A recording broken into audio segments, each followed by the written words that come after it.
I'm Thomas Cheetham, Research Officer, and I'm here in the mansion at Bletchley Park with one of our Enigma machines. In a previous video, I talked about the features that made Enigma such a tough cipher machine. But today, I'm going to talk about some aspects of the machine which weren't so good. Enigma was notoriously unbreakable, but in fact it was not perfect, and not even a particularly modern machine in 1939 at the start of World War II. It has some significant design imperfections exploited by the codebreakers here at Bletchley Park. Most of these weaknesses existed for good practical reasons to do with the engineering and manufacture of the machine, or to do with practicality of use as well. All ciphers and cipher machines are a balance between security and practicality. If you make the machine too complicated, it will be too cumbersome to encipher and decipher all the messages that you need to send, and it increases the chance that operators set it up wrong or cut corners, so it can actually decrease security. The fact that Enigma was not perfect does not make it a bad machine. It still produced an absolutely vast number of possible ciphers, and it should have been unbreakable if it had been used properly. The fundamental weakness in Enigma's security, like all security systems, was the human being operating the machine. We'll follow this up with another video on the human errors which helped Bletchley Park break Enigma ciphers. But first, the codebreakers had to understand precisely how the machine worked, including the elements which might have been designed better.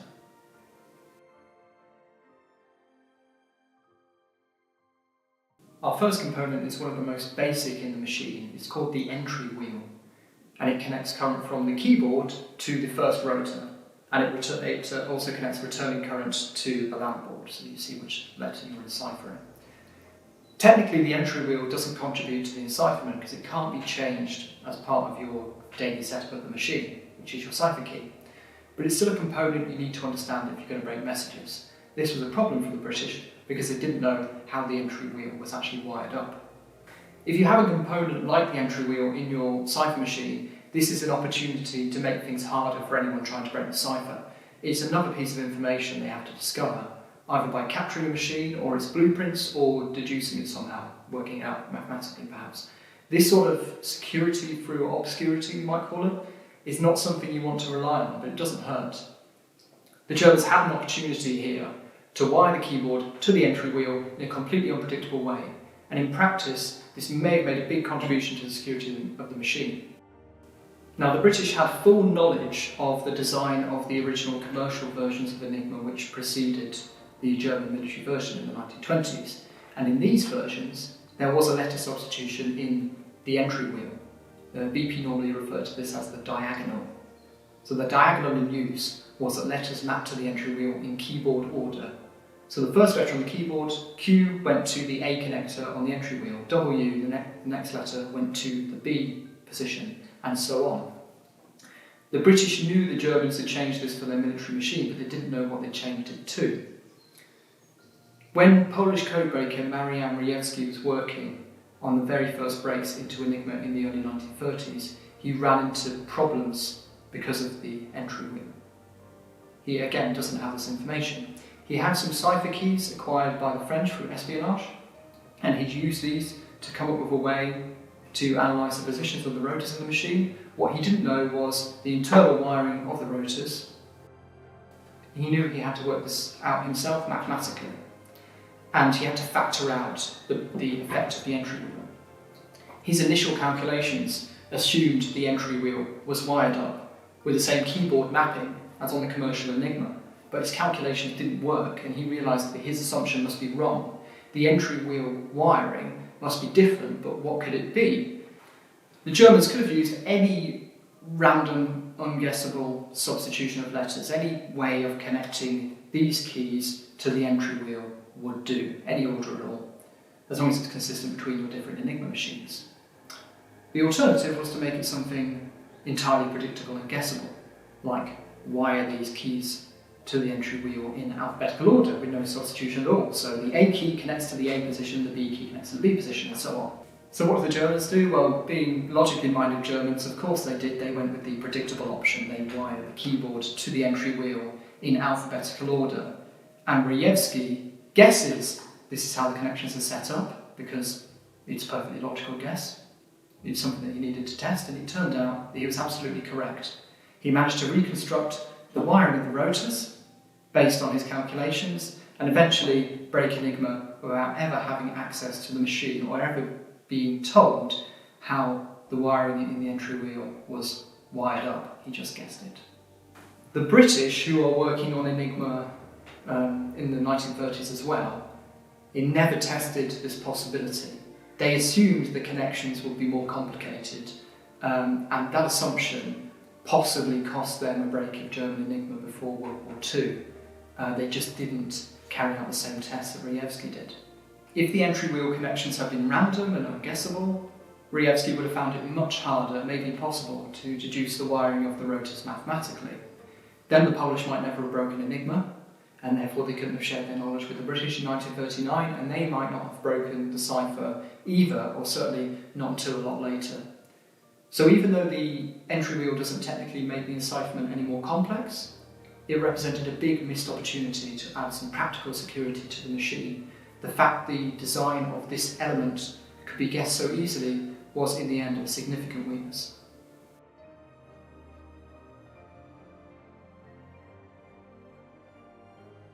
Now, the next flaw of the machine is often described as the fatal flaw in Enigma, and while that's a bit of an exaggeration, it's still a big help to Bletchley Park. This is the fact that the Enigma cannot encipher a letter as itself. Whatever letter I input, I will never get the same letter out again. If I press the X key, I will never get an X. These routes through the rotors are tangled paths, but you can imagine them as 26 parallel lines. The reflector at the end swaps letters in pairs. It has 26 contacts, and each of those connects to one other contact, 13 wires inside, and each of those sends a current back through the rotors, a different route from the way it came. Since all the routes in the reflector are swapped onto a different route to go back through the machine, it's impossible for current to get back to the place it started. Therefore, current cannot flow to the lamp corresponding to the letter which was pressed on the keyboard. Now, it's possible to design a rotor-based machine like this that does allow a letter to be enciphered as itself. You'd need twice the amount of wiring and double the contacts on the rotors, so 52 contacts on each side of a rotor, so it's significantly more complicated. But that way, it would be possible to feed current to one set of wiring leading through the rotors in this direction and another set running out of the rotors to the lamp afterwards, and therefore you could press the A key and you could get current to the A lamp. However, there's no evidence Jones ever tried to create such a machine, probably because it was so much more expensive and complex to produce. Now, this inability to encipher a letter as itself, Bletchley Park calls it the non-crashing property, is massively helpful in one of their key techniques. It's known as cribbing. Put simply, that means taking a guess at what the unenciphered content of a message is and working backwards from there to work out which cipher is in use. Your crib, your guess at what the message says, has to be perfectly placed compared to the ciphertext to be useful. And this is where the non-crashing property comes in handy. If you compare your crib with the message, you will see many positions where the same letter occurs in the crib and the ciphertext. Since it's impossible for the machine to encipher a letter as itself, those positions can be ruled out immediately, and you don't have to test them any further. According to Bletchley Park codebreaker Hugh Alexander, in a post-war history called The Cryptographic History of Work on the German Naval Enigma, a comparison of ciphertext and a long crib of 200 letters, for example, it could be a re-enciphered message, has only a 1 in 2,500 chance of not producing a clash at an incorrect position. However, the fact Enigma can't encipher letters itself is often described as the fatal flaw in the machine. It's certainly a flaw the codebreakers could exploit, but it wasn't a fatal one, in my opinion, because it wasn't enough on its own. It makes this cribbing attack easier, but to do that, you also need a crib. It's only a weakness if the Germans make their messages so stereotypical they're easy to guess, by doing things, for example, like starting every weather forecast with the word weather forecast. If the Germans had been able to ensure their messages weren't so guessable, then the fatal flaw would have been of much less consequence. That's a lot to ask. Traffic does tend to become stereotyped over time, but the fact that Bletchley Park codebreakers are able to so consistently guess at what the message is said underneath that cipher was a huge advantage, and that was the only reason why this inability to encipher letters itself actually came in handy.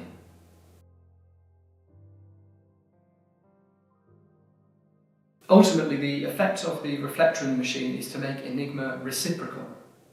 What we mean by that is that deciphering is the same as enciphering in reverse. You set the machine up in exactly the same way, with the rotors in the same position. You type in a message which was previously enciphered. The current runs through all the wiring, but in the opposite direction, and the result that you get is the original plaintext message. In the case of Enigma, the reciprocity of the machine is often conflated with that non-clashing principle that we were just talking about. But these features, they're connected because they're both caused by the reflector in the machine, but they're not the same thing. You can have a machine which is reciprocal, you can still encipher a letter as itself. As I said earlier, you just need two sets of wiring, one for each pass through the rotors. That way the current could go in at one letter on the keyboard and reach the same letter on the LAN board. And it would still have that feature that if you set the machine up in exactly the same way, type in ciphertext, plain text would come out again. But the reciprocity itself is a bit of a weakness. The key point for cryptanalysis is that at a particular machine setting, if you deduce that Z enciphers to A, for example, then A deciphers to Z. So all of these letter pairings which the wiring produces apply in reverse. And if you can find two spots where you think the rotors are in the same place, you can always apply the reverse substitution. This is just a fundamental principle of how you attack Enigma ciphers, and all methods had to take it into account, but some actually exploit it. For example, the rodding technique used to break versions of Enigma that lacked the plugboard depended to work on the machine's reciprocity. There were non-reciprocal rotor-based cipher machines, such as the US machine called the Cipher, but these needed a switch to go between enciphering and deciphering modes, so again they're more mechanically complex. In the case of Enigma, they picked a simpler design, but it did have that weakness which ultimately helped the codebreakers.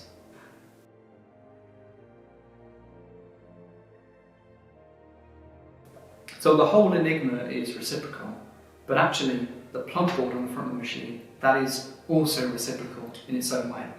The plugboard swaps letters between being typed in and going through the rotors. So if I have a cable connecting E and F and I type in E, then current flows through the cable and enters the rotors from the F connector. The effect of this is to obfuscate the movement of the rotors. The regular movement pattern of the rotors was the main weakness of early models of Enigma. So by adding an extra layer of complexity, the plugboard helped make the whole machine more secure. But here's the thing, the cables are double-ended because there's two connectors on each plug. So if they swap the E to the F, they also swap the F to the E on the way back through the system to the LAN board. That means the plugboard always swaps letters in pairs. It didn't have to be like this. You could use cables that only went in one direction. And when the Germans were developing the plugboard, they did have a prototype that worked like this. That made it possible to scramble letters in a far larger number of ways, an astronomical number of ways, using the plugboard. But the problem was it was prone to human error. You need 52 sockets, you need twice as many sockets, they're arranged in 4 rows, and you need 26 cables. Every socket needed a plug, so you couldn't leave any sockets out. You had to connect a socket in the top 2 rows to one of the bottom 2 rows. If you got mixed up and you connected 2 top sockets or 2 bottom sockets together, then the machine wouldn't work. If you connected an odd number of plugs, the machine wouldn't work. And all the cables had to be long enough to stretch right across the plugboard, so there were an enormous number of cables and an enormous amount of tangled wiring. It must have been an absolute nightmare to use. So the designers fell back on a simpler arrangement. They had 26 sockets with these double connectors and a maximum of 13 cables. It's much easier to use, it still greatly increases the complexity of the machine by not nearly so much, but that's not really the issue here. The number of settings was further limited by the regulation that 10 cables were always to be used. Now the maximum number of permutations you can achieve with this type of plugboard is actually achieved with 11 cables, and it would be even better to use a variable number of cables, say any number between 6 and 12, but they always use 10, and that limits the number of settings which you can get from this component. But if the plugboard wasn't being used to its full potential, that wasn't such a severe problem as this fact that it swaps letters in pairs. And that means the plugboard doesn't obfuscate the action of the rotors as well as it might. This is a little unintuitive, but the plugboard swaps letters before the current flows through the rotors, and then after the current comes out of the rotors, it swaps everything back again. And that means with certain techniques, you can deduce a lot about what the rotors are doing while disregarding the plugboard entirely. You only have to work out the plugboard settings at the end of the process. And that was actually not difficult for a skilled cryptanalyst to do by hand, using their knowledge of the German language, provided they knew the settings of all other components of the machine, all other parts of the cipher key for that day. This reciprocity in the plugboard was also exploited by Gordon Welshman in his contribution to the bomb machine, the key-finding machine used to break Enigma, which he called the diagonal board. That was the component which made the bomb machine a practical solution for breaking Enigma. All that means is that a non-reciprocal plugboard with single-ended plugs, even though it would have been a nightmare for the operators, it would have made the cryptanalyst's job a lot tougher.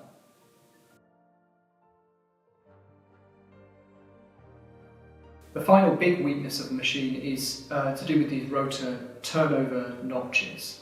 What these do is they are the feature which produces the characteristic stepping of the rotors, which is fundamental to the effectiveness of the Enigma cipher. The fact that every time you type a letter, a different encipherment is applied.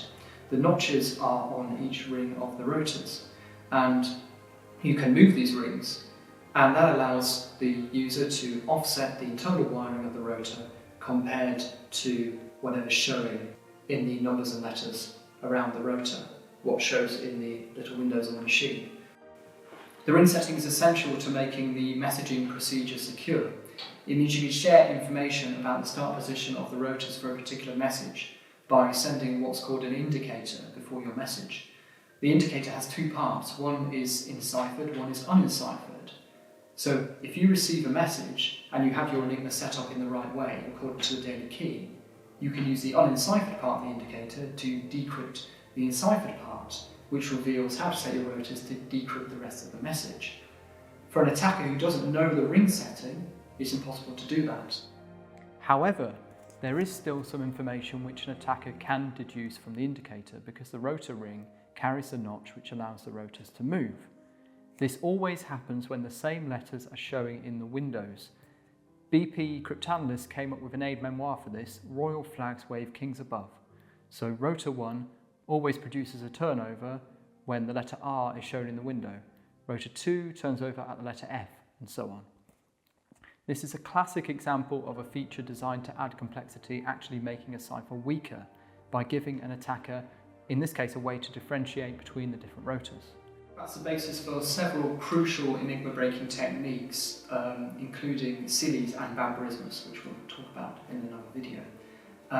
But both of those techniques rely on the fact that if you can deduce two different message indicators, either because they are non-random due to human error or due to a procedural weakness, if you find two indicators which are near to each other in terms of the rotor positions, you can tell whether a rotor has turned over in between those two positions. And if you know that by a process of elimination, you can rule out rotors which would have turned over had they been in use. So there are these ways, based on the variable position of the notches, to actually work out which rotors are in the machine on a particular day. At least the rotors in the right hand and middle positions. Now, from about the middle of the war, the German Army and Air Force changed their rotor order not once every day, but 3 times a day.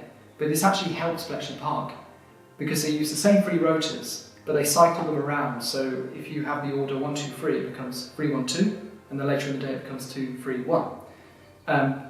Before this, the British could never identify the left-hand rotor because it never causes another rotor to move. And now they have the chance to identify that rotor because at least some of the day it's in the right-hand position in the machine. Now, the simplest way to improve this part of the system would be to put the notch in the same position on every rotor. The downside to that would be that some information would be readily available from the unenciphered part of the indicator, So say you put all the notches so the turnovers happen at the letter A, an attacker would know whenever there was an A in the message indicator that a rotor turnover would immediately follow, and that information might be exploitable. So even better, in my opinion, would be to go back to the old design where the notch was not on the ring but on the wiring core itself. And then there would be no relationship at all between the position of the ring and what's shown in the windows and the notch, and therefore there would be no way to identify rotors from the message indicators at all. On the other hand, that would enable your cryptanalyst to know the exact position of the rotor wiring on the machine if they spotted a rotor turnover by some other method. But all methods historically used to identify the rotors in use relied on the notches being on the letter ring. Placing the notch on the rotor core might have resulted in other weaknesses I've not thought of. Do let us know if you think of any, but that was a serious weakness, an unnecessary feature which really helped Codebreakers at Bletchley Park.